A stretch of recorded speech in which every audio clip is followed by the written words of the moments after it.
rock fans, One OK Rock is storming the Armory with their high-voltage performance.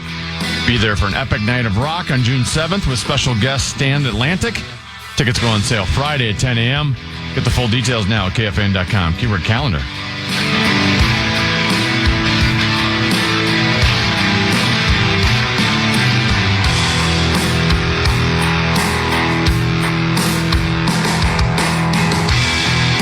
Couple 13-14 pass. Common Man program.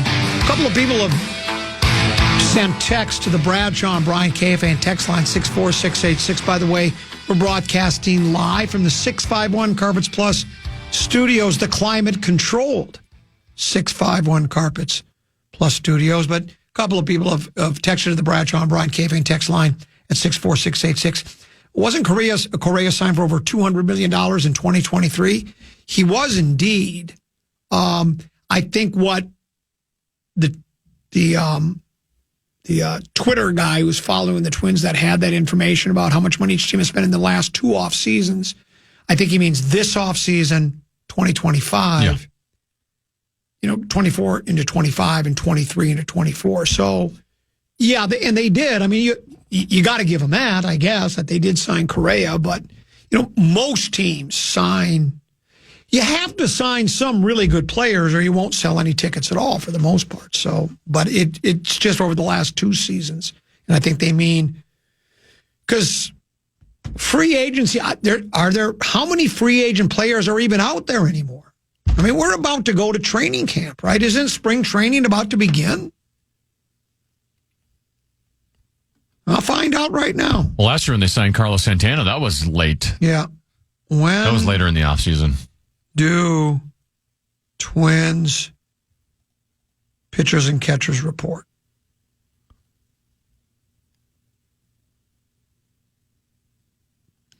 Their first, hold on. I want Twins, not every team. So now I got to go through it alphabetically. Minnesota Twins. They're not even going to report to camp. Thursday, February 13th. That's when they pitchers and catchers report. Thursday, February 13th is when the Twins pitchers and catchers will report. So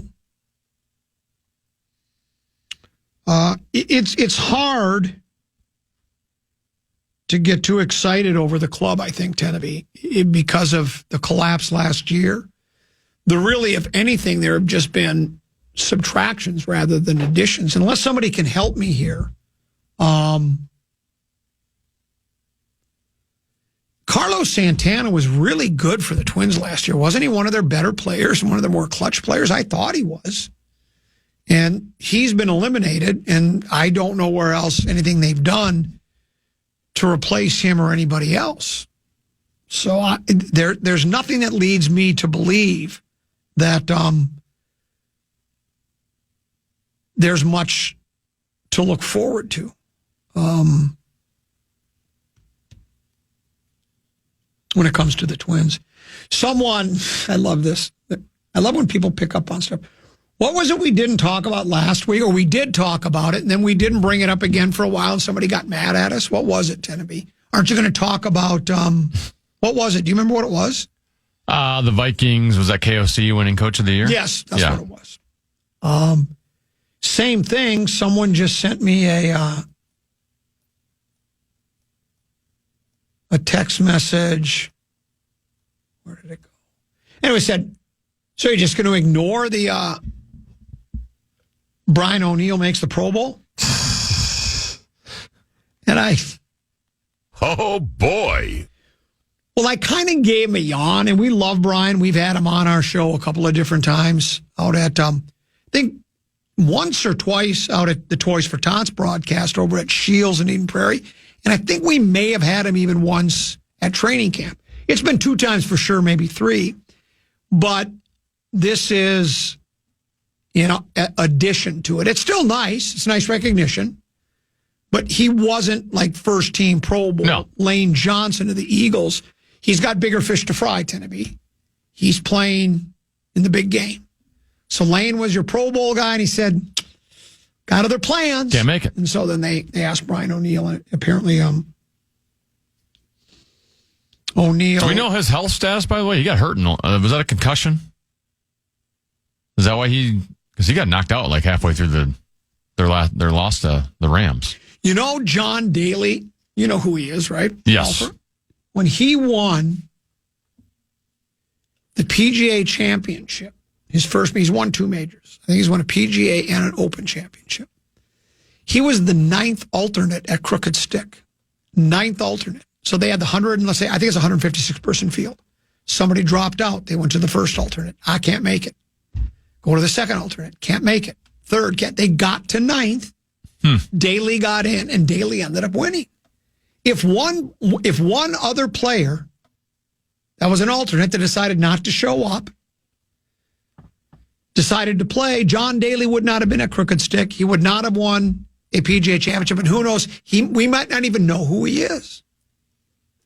Now, it isn't quite 9th alternate, but I'm told that O'Neill's the 4th alternate for the Pro Bowl. You've got to be kidding me. He ranks 7th in Pro Bowl balloting for the NFC behind Johnson, Penny Sewell, and the Buccaneers' Tristan Wirfs. And 3 alternates ahead of him that included the Eagles' Jordan Mailata, the Lions' Taylor Decker, and Jordan's headed to the big game. He plays for the Eagles as well. So again, this is not to dismiss O'Neill's selection to the Pro Bowl, but we're kind of dismissing it. He had a quality season. He did have a quality season. Matter of fact, the head coach said it was probably his best season he's ever had with the Vikings. So, I mean, they are in a good spot there. The Vikings now have a grand total of 7 players on the Pro Bowl, Tennessee. Jets, Sammy Darnold, Byron Murphy, Grenard, and Van Ginkel. And how do you say long snapper's name? DePaula. He's also on the team as well. Do you, it's amazing what maybe you and I have discussed this. I know you're not a big Pro Bowl guy. No. But would you be more interested, and I'm not even saying by a lot, but would you be more interested in watching the flag football game than the real football game? Because I would. Because at least in flag football, you figure, they're going to run fast, and they're having fun because they know they're not going to get hurt. So you might see some guys making incredible catches. We know that in the regular Pro Bowl, there's a handshake agreement before the game starts. Might even be when they first line up across from each other in that first play from scrimmage. You don't block me. You don't try to get by me, and I won't try to block you very hard. Okay, sounds good, because nobody wants to get hurt. So then it's kind of like when they snap the ball, they just kind of stand up and pretend they're pushing on each other when they're really not. It's almost like they're ballroom dancing is what it is, right? And I'm sure, the wide receivers are running routes, but the defensive back is not going to put himself in peril, right? No. At least in flag football, it's a bit more interesting. Now, I'm not suggesting I'm going to watch it, and I don't think you are either, but I think they made the right choice in going to a skills thing in a flag football, because the other game was just absolutely meaningless. So your question was, would I have more interest in watching flag football over the Pro Bowl? Yes. The Pro Bowl I have 0% interest in. Right. The flag football portion I would have 0.0005%. So therefore, flag football would be more. I figured that's what you would say. I guess maybe I would have some interest in flag football just because isn't that going to be in the next Olympics? Yeah, it is. In Los Angeles? It is. And maybe some of these guys will be playing for our Olympic team. So maybe I'd get a preview to see if I'd want to watch it in the Olympics or not.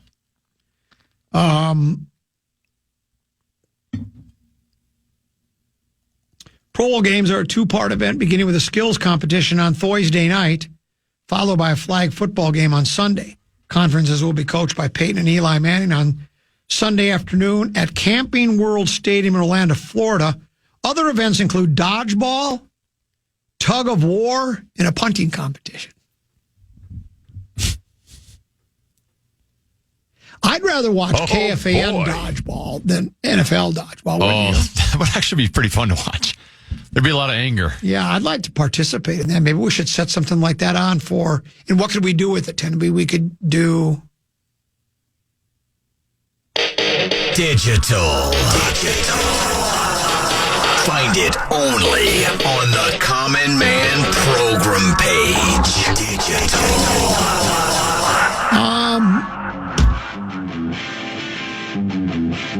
What people won't find entertaining, or what people will find entertaining, never ceases to amaze me, Tennessee. Got another football-related topic on the other side of the break. Right now, though, I know you want to pass along a keyword. Yeah, the fan wants to give you a shot to put $1,000 in your hand with our national cash contest. Enter the keyword cash at KFAN.com now for your shot of winning. That keyword is cash. Enter now at KFAN.com.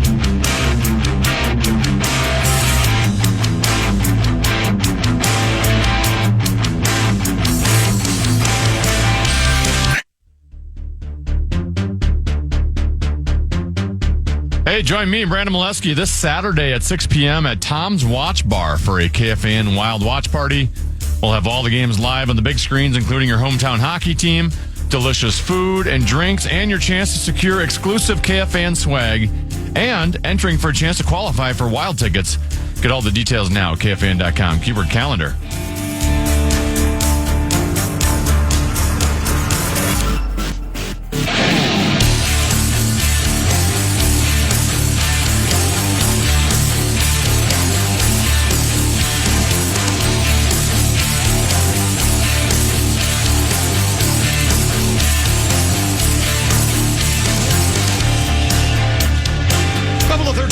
Pass Common Man program. I'm confused now, Tennessee.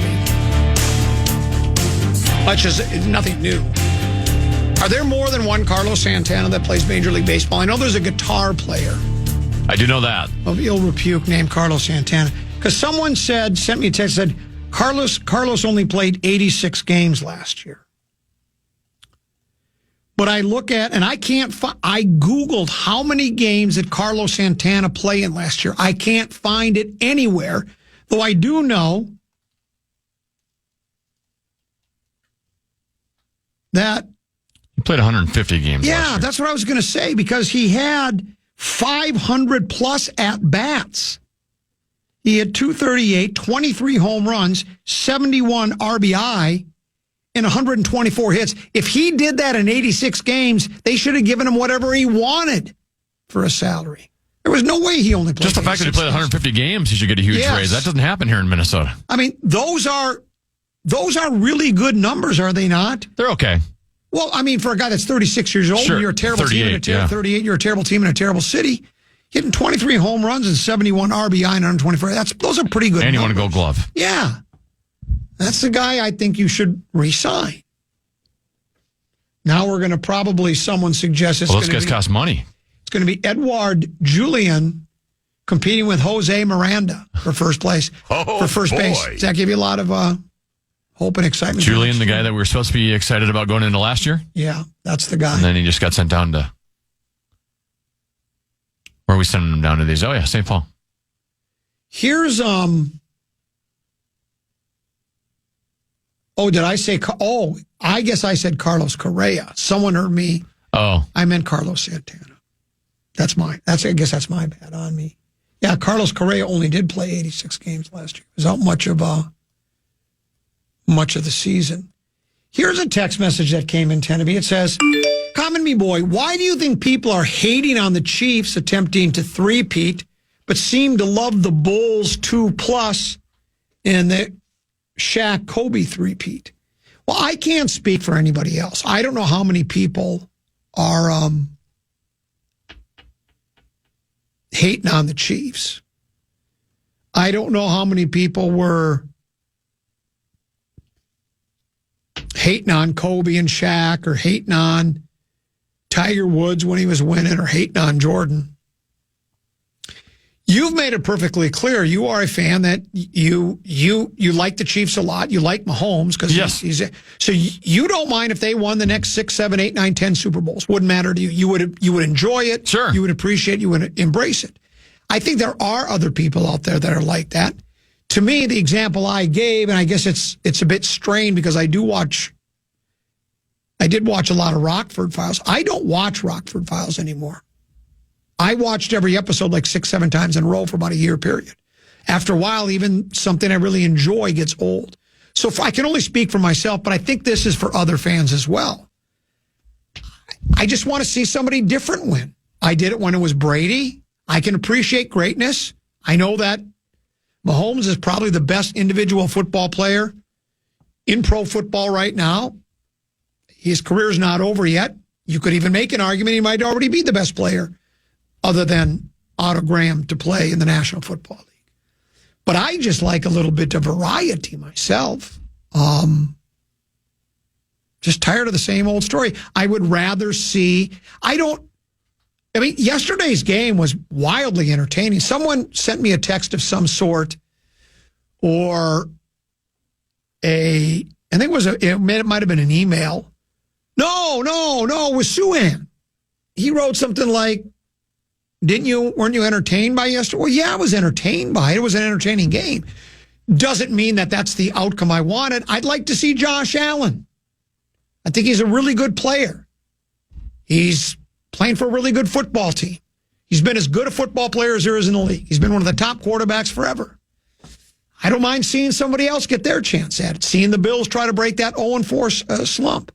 Same reason I was getting tired of Brady. I don't mind spreading it around a little bit. I like other stories. I'm not a big dynasty guy. I did like watching Woods, and I was able to admire what he did and appreciate it. It's like what Oak would say. You don't have to love Tiger Woods. You don't have to love Patrick Mahomes. You don't have to love Andy Reid, but you have to appreciate the work they do, and I do. I want Philadelphia to win. I'm tired of Kelsey. I'm tired of Mahomes. I'm tired of the whole thing. I'm tired of Bundelewski. I'm tired of State Farm commercials. I'm tired of seeing those two. I'm just tired of it. And I'm not going to apologize for it. I just don't want to see it. If you do, that's great. Knock yourself out. Even with Jordan, I got tired of that after a while. Okay, you've won a couple in a row. That's great. Let's move on. Let's get somebody else win. Now, I am not doubting your reasons because I believe yours are sincere. I do think, because I've noticed more Kansas City hate this year than ever before. This isn't the first time they just became good, right? Like when they were in the big game last year, they were playing for their third championship. They had been in the AFC Championship game 6 games in a row. So I'm trying to figure out why this year is different than last year in terms of the amount of Kansas City hate I'm seeing, because I don't really get it. My guess is it's more than I'm just sick of seeing the same team there over and over again. I think a lot of it has to do with the Taylor Swift fatigue from last year. There's certain people that just don't like Taylor Swift and didn't like seeing her on the television screen. Really? All the time. Yep. I think there is some political, everything's political now these days. And I do think the fact that Taylor has expressed her political views. Travis Kelce was endorsing, vaccination. I do think there's a section of the population that has decided to stop liking the Kansas City Chiefs because of... Really? Yes. Because like I said, I think it's more than just we're sick of them winning, because you should have been sick of them winning before last year. And I feel like there's more hate this year than there's ever been. And maybe this is just from what I'm experiencing on social media, and that's not the proper way to go. Not the proper way to go about it, but social media is, I don't know why people participate in it. I mean, I do, but as you know, I do it I'm Mr. Limited when it comes to social media. I use it strictly. I've never read a news story or a news report or anybody that claims to be a news gatherer on. I've never taken a word for that. I use it strictly, as you know, I don't follow anybody. I use it strictly to talk about the roar being restored, the horn being reborn, Wolves wild, whatever it is. It's all sports related for me. I don't do anything political. So I would not take anything that's said on there with a grain of salt. It does attract a lot of haters. It attracts a lot of people that have a lot to say and they don't have any other forum for. They don't have a talk show. They don't have a sidekick. Every day you get to offer up your opinions on the radio. And my stupid opinions. Yeah, your stupid opinions.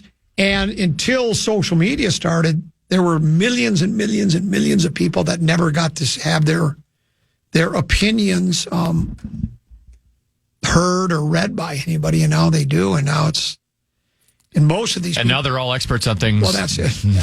They have zero education. Yeah. So, but anyway, I never considered that part of it. I guess there might be some truth to that. I don't. Because the Chiefs hate to me mostly started when Taylor Swift was being shown on television every single game. And that might have been some Taylor Swift fatigue, right? Like we're seeing her, we get it. She's the girlfriend of the player. But they don't show her as much anymore. Last night, I didn't count, but I would say it was only 2 or 3 times. Yep. And when she first started going to games, it was almost... Because Kelsey doesn't catch the ball anymore. That's why they don't show her. It was almost every single play. There would be a play, they'd show the booth. There'd be a play, they'd show the booth. And I know why they were doing it, because it was a new phenomenon. And they thought, if we can get enough Taylor Swift fans to watch, that will make it look like more people are watching pro football. We can charge, advertisers and rights to CBS. They can charge CBS. A different audience is watching. Right. Yeah. Well, and even if they don't know it's the audience, they'll just sell them the numbers. Sure. This is how many eyeballs were on the games now. This is how much the NFL has increased, and they can charge more for broadcast rights. So that's why they were doing it. I just felt like there wasn't a lot of Chiefs hate pre-Taylor Swift. Of course, Harrison Butker, what about him? He's the opposite, but he's on the other side. He drew a lot of hate as well. But then if there's a lot of people that hate Kelsey and Tay-Tay, well, those people probably like Butker. So I don't know. Don't they cancel each other out? Some people are agreeing with you. I don't.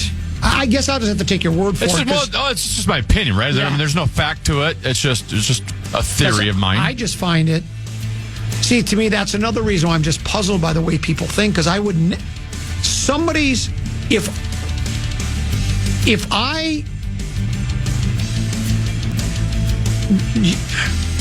I use that, like political opinions, as my way to gauge how I like or dislike people, I wouldn't have any friends at all. Because if you're a crackpot conservative or a lunatic liberal, I think you're nuts. I think you're mentally ill. But I still have those mentally ill people are still acquaintances and friends of mine. Oh, and they're drawn to you. And they're drawn. Yeah, mentally ill people are drawn to each other. So that's crazy. We'll pause and take a break. One more segment to go with the Common Man program on the Fan.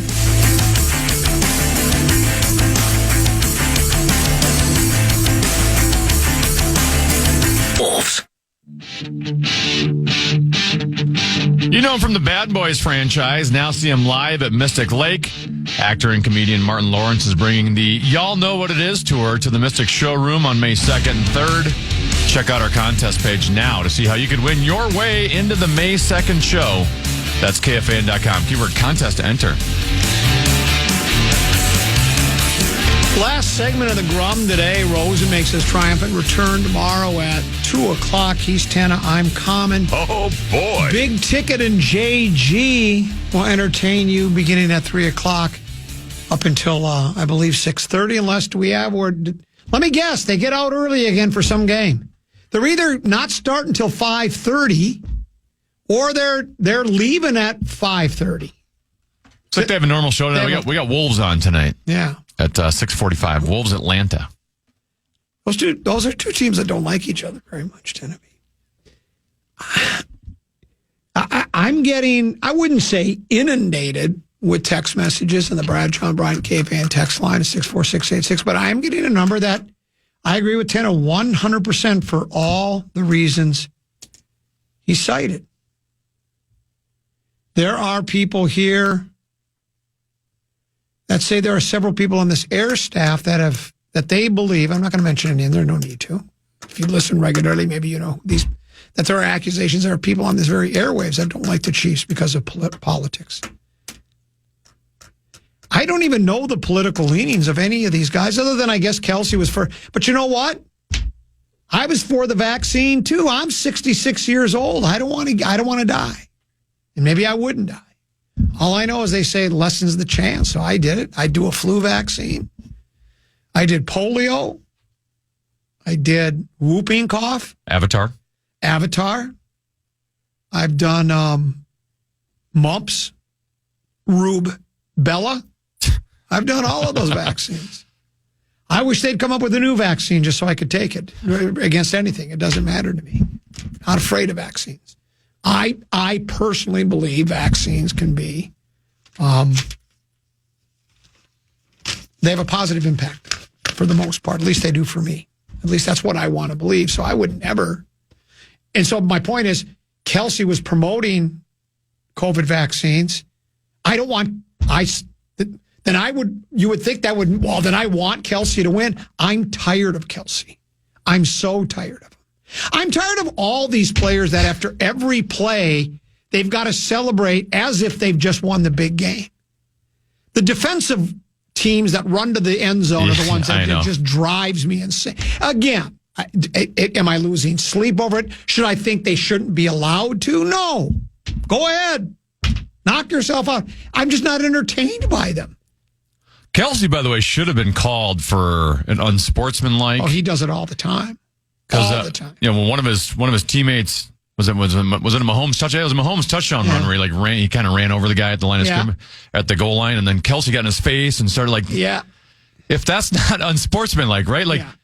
JJ got a penalty for doing the gritty because he looked at the guy while he did the gritty. Yeah. Well, what Kelsey did, he got right in the face and was basically rubbing it in. Kelsey does it all the time. They look the other way. Some people say that here's one. This one says, I know Common won't like this, but I truly think people are sick of all the questionable game-changing calls going the way of the Chiefs. That has a lot to do with the increased KC hate, along with the topics discussed before the break. Eric from Montrose. Is he from the band Montrose? That can't be, can it? I think all teams, I don't keep a running tab of who gets calls and who doesn't. I do know that who did Kansas City play in the first playoff game? Houston. In the Houston game, there was at least one, two controversial that were bad. And one of them is I think it was Aikman who was saying, Aikman was beside himself over it. And, there was talking about the league has got to do something about this. I think Aikman was even saying, and it is because if you slide, you can't hit the quarterback, right? So Mahomes, maybe other quarterbacks do this too, but he gets that thing going where he's running, and then he pretends like he's going to start sliding, and then he keeps going and gets another yard or two, and the guy's kind of let up because they think he's going to slide, and he doesn't. And so Aikman was saying, and maybe this goes back to Aikman's day, because I don't know if they were protecting the quarterback as much during Aikman's day as they are now. Maybe they did. Maybe they had all those rules in place with Aikman or not. I don't remember. Because I think his last days were mid-90s? Late 90s was the last time he played football, I think. Maybe early 2000s. I don't remember. I know he won big games in the early 90s. But I do think that if you run, you're fair game. I'm with you. Sorry. Because it is too much of a disadvantage. Or and again, this just becomes more penalties, more reviews, more judgment calls. But if you want to continue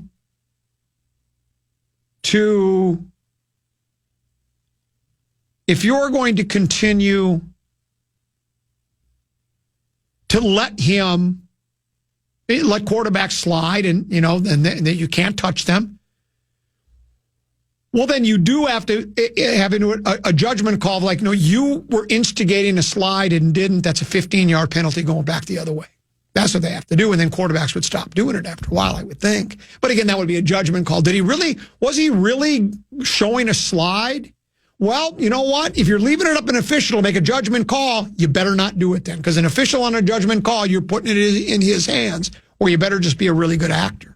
Well, and I think the inability for officials to make judgment calls to a certain extent cost, because I would say there's maybe two controversial calls in that game last night that people think went Kansas City's way. One would be Josh Allen running the ball on fourth down.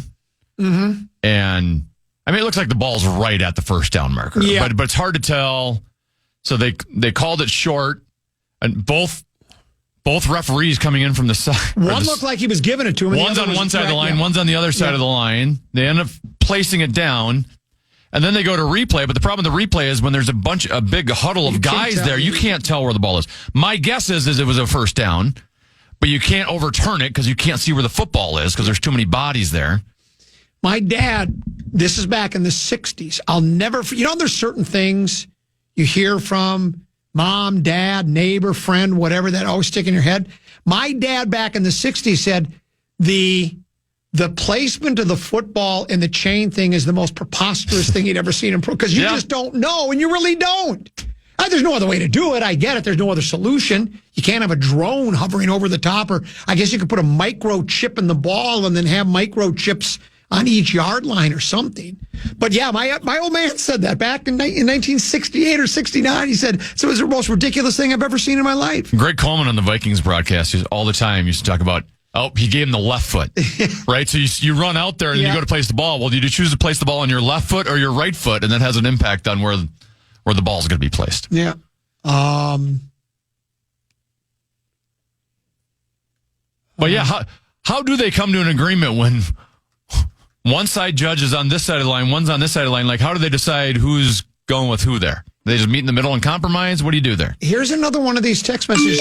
Why do people have to think there has to be a right or wrong, a left or... He goes, who cares about celebrations in your face or not? The Vikings are notorious for the celebrations, especially on NFL Network. Have it, I say, Skol! If you like them, that's fine. I said I don't think they should be outlawed or overruled, and you shouldn't be penalized for them. I just think it's ridiculous. You're not saying they should go to jail. No, it doesn't add to the entertainment to the game for me in any way, shape, or form. If it does for you, you're entertained by silly, meaningless stuff. That's great. That's why a lot of people are drawn to the show. It's silly and meaningless. But I just,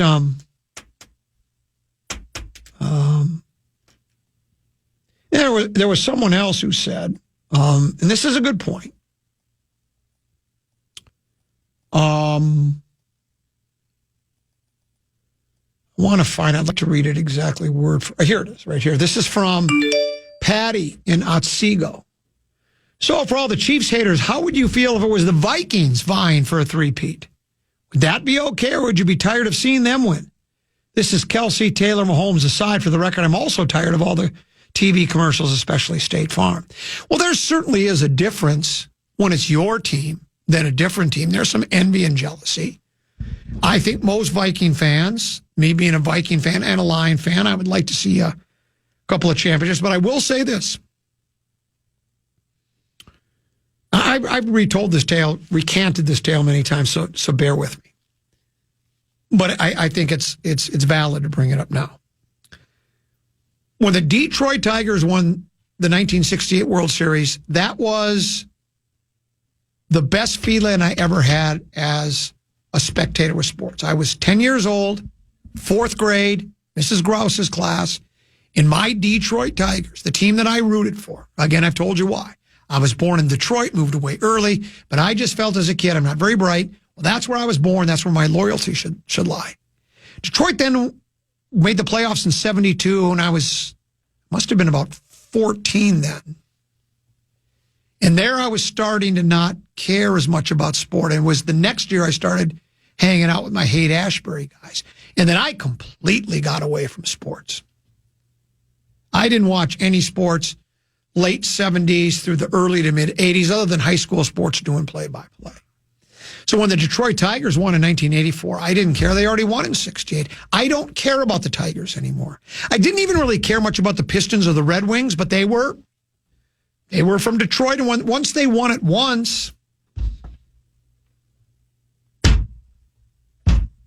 that novelty was gone. I've said this about, I was talking to Ping Guy this weekend about this. He said that he brought it up, and I said, it sounds like you've been listening to the Grum. He said same thing about, well, once you win it all, well, then there's no more of that looking at your, like if you were a Cubs fan or a Red Sox fan or even a Vikings fan or a Buffalo fan, you look at each other and go, Bills fan, huh?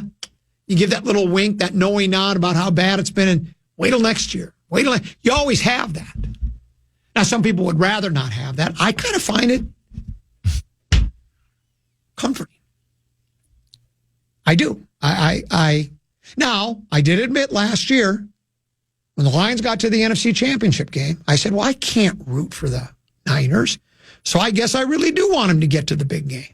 And I never thought I did, but I don't need a repeat after once. I'm just telling you, if the Lions, and I don't think it's going to happen in my lifetime, I've never believed that.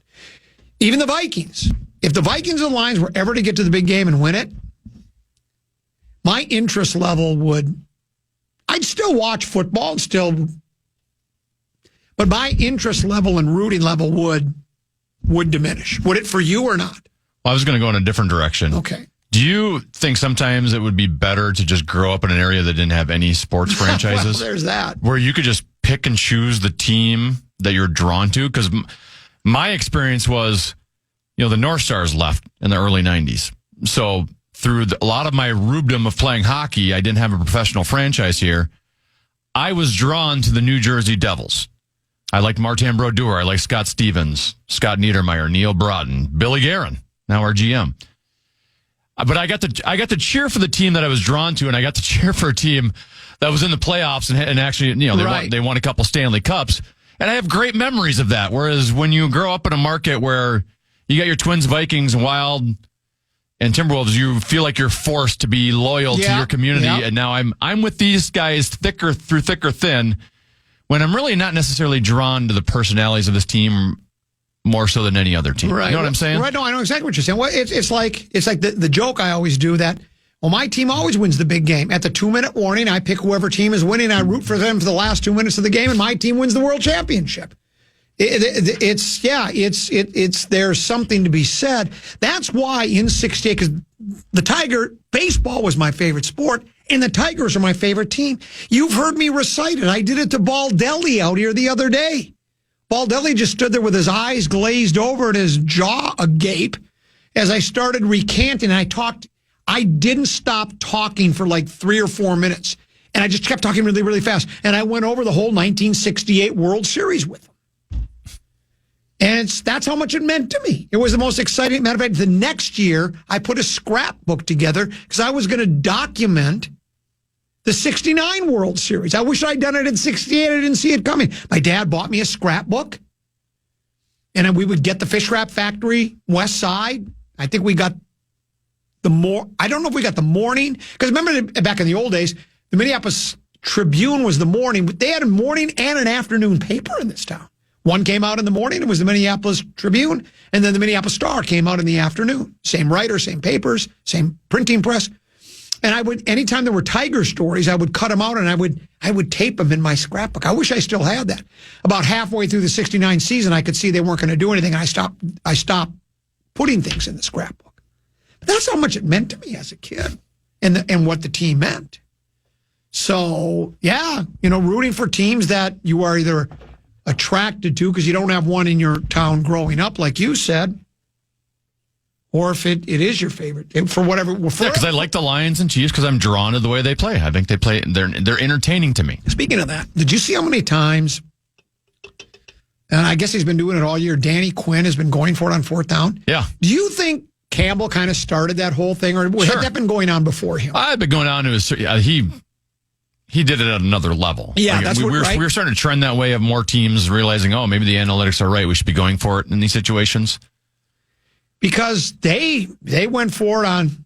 Oh, the best play yesterday was it may not be the best play, but because that touchdown run by Saquon in the first time he touched the ball was pretty good. But is he having like the greatest running back season we've ever seen? By the way, I mean they're just every week now. Just massive runs. Peterson had a great one, and I've seen Barry with a couple of great ones and some other guys, and Dickerson. But, yeah, it's pretty special. But when Washington, it looked like I was going to get away from it. It's 14-3. They're forced to punt from like their own, 35 or something, and they faked it. That's a great play. And that's a good throw. Well, it's a great throw for a punter because it wasn't like he was wide open. No. I mean, he got open. But there was to put some touch under it. Yeah, you had to put some touch. It was and that was... And even if it wouldn't have worked, I'd have been all on Danny Quinn's side there. You could kind of see the momentum was really... Philadelphia scored with ease their first 2 possessions. Well, the first one was 1 play. The next one, it took them 2 minutes and 6 plays to go on. So if you're Danny Quinn, you're thinking, well, we just can't give the ball back to them down 14-3. We just can't. Because they're going to march down the field again, and it's going to be 21-3. But they went with it, and I think they ended up getting a figgy out of it. They did, yeah. And then they turned the ball. They need some tutties early. Yeah, and then they turned the ball over way too much. But when they got the Terry McLaurin touchdown to get it to, 14-12. I know they missed the 2. Yeah. Well, and then they even didn't, before the last fumble, didn't they cut it to like 11? And they got the ball back, and you're starting to think, hey, we got an opportunity here. I mean, they might. They've been moving the ball all day. I still didn't think they were going to win the game, but it looked like it was going to be. I thought it was going to end up. They were going to make it interesting, and then they turned. That turnovers will just kill you, as we know. I mean, that was just absolutely awful. So, can I ask you something controversial? Yes, please. You mentioned earlier in the show that you would actually cheer for the Philadelphia Eagles over the Kansas City Chiefs because you are so sick of the Kansas City Chiefs. Mm-hmm. What if the Green Bay Packers had represented the NFC? No. Okay, so that's where you draw the line. You do draw the line. Yeah, I would draw the line. There is a line to be. Because most people in Minnesota, Vikings fans, hate Philadelphia. They hate the Eagles. They hate the fans. Well, I understand the fans they get the bullies. The fans were apparently... I mean, some of their behavior was actually criminal, from what I understand. I don't know if it's true or not, but it was actually criminal. It was assaulting people. And, there's no place for that. But that's not when they win. Yeah, but that's not the team. So the franchise itself and the players and the coaches, that's not them. My guess is none of them would condone that. So I can't worry about that. I don't root for fan bases. I root for logos is what I do. So... I'd like karma for their fans, so I cheer against their fans. Though I will say this, I'm not like going to the mat and going to start learning the Eagles fight song or anything like that. Go Eagles! Yes, it's not that big of a deal to me. We enjoyed our visit, Jeremy. Thanks for having me. Hey, great job. You as well. We're back tomorrow at 12 noon. Remember, the Ben Johnson show's moved to Wednesdays at noon, so we're back at noon tomorrow. Mark Rosen will join us at 2. Big Ticket and JG are next year on The Fan. Good morning, good afternoon, and good night, Minnesota! Good night, folks, and good night, Mrs. Calabash, wherever you are. Listen back to any of Common Man's programs by podcasting on the iHeartRadio app or KFAN.com.